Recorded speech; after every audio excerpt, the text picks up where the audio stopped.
This is the 9th ordinary session of the Plenary Assembly of the Forum of Parliaments of Member States of the International Conference of Great Lakes, which brings together representatives from 12 countries in the region.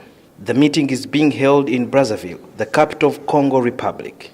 The countries include Uganda, Sudan, Central African Republic, Congo Republic, Zambia, Tanzania, Kenya, Rwanda, and Burundi. This conference is tackling common issues of security, democracy, and good governance. Plenary adopted a proposal to have incentives for former African presidents to discourage others from clinging to power at all costs. Some of the conflicts in the Great Lakes region and Africa have been blamed on the long stay in power by some leaders. And the intention is to create a common framework that can then be used by countries within the Great Lakes region, and in particular member states of the International Conference on Great Lakes region, to protect the former heads of state and provide for them. We have a good example where now we have the retired President Moi, we have retired President Mwai Kibaki, President Uhuru Kenyatta is serving his last term and is still very young. Then we have the former retired Prime Minister who is also there, and they have been given some good package which has encouraged them to continue living. All they will miss is maybe presiding over state functions. Some legislators from Uganda argue that this won't work. There are different reasons why presidents cling to power. We see in other countries presidents are witch-hunted after they have left power. If this could be stopped, that would be one of the ways. Some of African presidents, maybe some of them, they have some things that they haven't finished that they think they should do for their countries.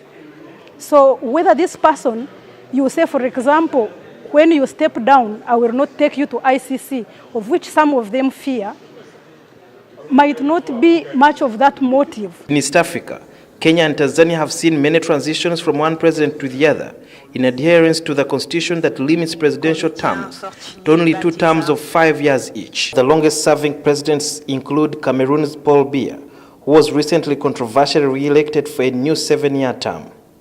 He has been in power since 1982. The longest-serving African president is Teodoro Obiang Nguema of Equatorial Guinea, who descended to power in 1979 with both King Mswati of Swaziland and Yoweri Museveni of Uganda took power in 1986, 32 years ago. Some critics say that in order for African presidents not to cling to power, it's important to have a uniform constitution clause in the entire Africa that would deter presidents from ruling for life, or else, since they say power is sweet, most of the African presidents who have a political sweet tooth will always find or justify the means to cling to power. Meanwhile, President of National Assembly of the Republic of Congo, Isidore Muvumba, who opened the conference, said the Great Lakes region needs to urgently address the problem of climate change.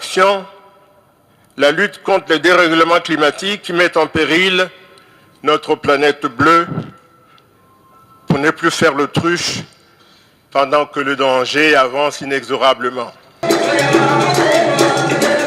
Sudil Biarhanga, NTV, Republic of Congo, Brazzaville.